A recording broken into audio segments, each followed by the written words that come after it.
Hi everyone, I'm George Jackson, executive producer and host of GovExec TV. I'm on site at the Qualys Public Sector Cyber Risk Conference, Tysons Corner, Virginia, and I'm here for today's 5 questions with the company's president and CEO, Sumedh Thakar. Sir, great to see you. Thank you for having me. Excited about being here. So I enjoyed your onstage presentation. Made a little, dad joke of mine about the ROC. Tell our audience about the Risk Operations Center and how that approach is different from what's already out there. Today, if you look at how things are going in the industry on the risk management side, people are playing risk whack-a-mole, which is something new pops up, everybody runs after that because it's in the news. People feel like they have to take care of it right away so they can report to their leaders. But we are at the point where today there are way too many risk factors, and a lot of those risk factors actually don't create a loss. And so the Risk Operations Center helps people move from a attack surface management approach to a risk surface management approach, because just because something is attackable does not mean that you have a risk of some sort of a loss. And that's what the Risk Operations Center really does, is streamline that operationalization of attack surface management to risk surface management. One thing that really struck me, and correct me if I'm wrong, Sumedh, here, about this approach is that, everything to a degree in public sector information technology comes down to communication. And there was a real through line in the ROC concept of unification. Am I reading that right? Yes, I think communication is a key part of any successful cybersecurity program. Because you have different stakeholders, and if you are not able to communicate the importance of what needs to be fixed and why, that is where you see the friction. A lot of times you see friction between the security team and the IT team, because the security team will dump a bunch of patches on the IT team and they don't know why they're fixing it. They're just like, oh, it's a mandate. So if we can improve that communication with the IT team, that helps resolution. If we can improve that communication with the leadership, it helps in terms of funding and showing value of the cybersecurity program. So unifying all of those risk factors, because otherwise you have 10 different dashboards from 10 different tools. Having a singular view, unified, and communicating the risk out is really the cornerstone of a successful Risk Operations Center. Sumedh, the administration has a big focus right now all across government, agencies moving from a reactive cybersecurity posture to a proactive cybersecurity posture. As you work with those organizations all across government, how do you start to help them lay the foundation to get there? That's a great question, Luke.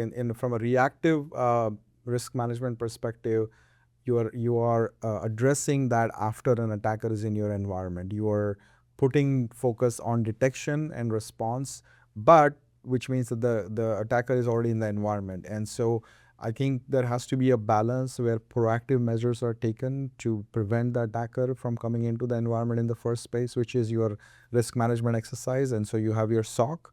Your SOC is being used to find an attacker in the environment after the fact, and then balance that with a ROC, which is a proactive approach in mitigating risks so that you can create maximum barrier by fixing vulnerabilities, mitigating issues, fixing misconfigurations, so that it becomes a lot more costlier for an attacker to get in the environment. And so, just because you have a reactive approach doesn't mean you shouldn't do proactive. And then just because you're proactive doesn't mean you shouldn't do reactive. So it's a balance of being able to spend your effort and your budget in cyber on how much you put on doing your best to prevent somebody coming in, and then how do you also still put some effort on making sure that somebody is going to come on somehow, that you actually have the right program and the tools to detect and respond as fast as possible. So say I'm an organization, love that concept, want to employ a ROC. What do I have to do ahead of time? What type of sort of blocking and tackling do I need as an organization to put in place before I can really enjoy the benefits of a risk operations center? I think Risk Operations Center is a people, a technology, and a process combination. And believe it or not, it really starts with being able to put down and answer a few very basic questions, which is uh, what are the assets or what are the businesses or the programs that are important to you. And if you ask what's the most important program for the agency that they should focus on, can you put dollar values on that in terms of maybe a budget, maybe a loss value? That's a starting point, because if you, any risk management, you're trying to mitigate the risk of a loss. If you don't know what the loss is, how can you do a risk management program? So if you start with that, then the second question is really, do you know all of your assets? And then the third question is, do you have a way to mitigate when there are things that need to be fixed? And so I think the starting point is being able to answer some of these basic questions, is who and how will we address the remediation aspect as well. And then from there, you start to sort of figure out who are the people that should be focusing on a proactive risk management approach, which is different than those who are reactively going after an attacker in the environment. That's like wartime versus peacetime, right?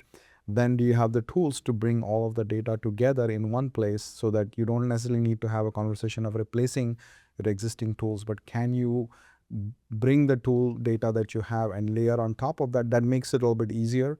Anytime you have to have a conversation of replacing something, it takes longer and it's a lot more risk that you bring on just replacing a tool. And so I think for anybody to get started, being able to figure out what are your crown jewels or what are your key programs, how much loss are we talking about, because the amount of loss dictates the amount of spend in reducing the loss, right? If you have a $10,000 car and you're spending $10,000 to insure it, that's not a good practice, right? And so I think some of the basic questions are really the starting point of implementing a risk operations center. You need to know what is the risk you're trying to mitigate with the risk operations center.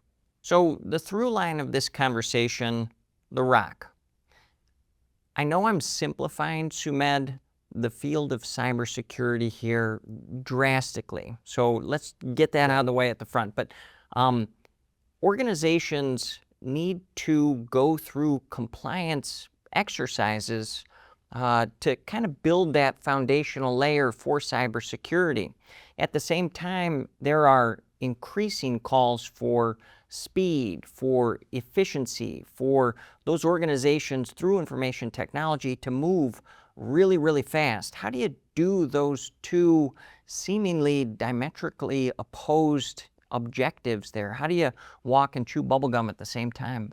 Yeah, and it costs money for both, right? So you have to figure out how do you balance that. But that's a great question. Look, I think compliance is a validation of your security. And so you have to remember that compliance is not something different. It's really about ensuring that, and that's what regulators and everybody try to put the governance around your risk management by creating compliance standards. And the thought and the hope is that when a large number of enterprises and companies and agencies meet the compliance standard, that there is a certain level of security has been assured because they got to that compliance. Now, like with everything else, being compliant costs money. You have to compete with at the same time and making the enterprise better, faster, etc. And a lot of the compliance requirements and how you address those and during audits, it does come down to your ability to justify. I don't know a single audit that does not have exceptions. So the point of exceptions and providing the clarity is to be able to say, yes, I am compliant with the requirements, and here are the things that we are doing and why, because of the risk that we have, and here are the things that we're not doing, and that's where you get exceptions. And so I think it goes back to communication. Anything that you can do in terms of communicating your risk properly, your auditors will take into account and into consideration when you're meeting compliance standards, to make sure, because the goal there is not a blind compliance, but to ensure that you are putting in place the right controls to reduce the risk. And if you can showcase that, communicate that out properly, that is definitely an advantage there. Learning about all the advantages on the sidelines of the Qualys Public Sector Cyber Risk Conference, President and CEO Sumedh Thakar. Sir, it's been a pleasure. Thank you very much. It's definitely a pleasure talking to you. That was today's 5 questions. For GovExec TV, I'm George Jackson. Have a great day.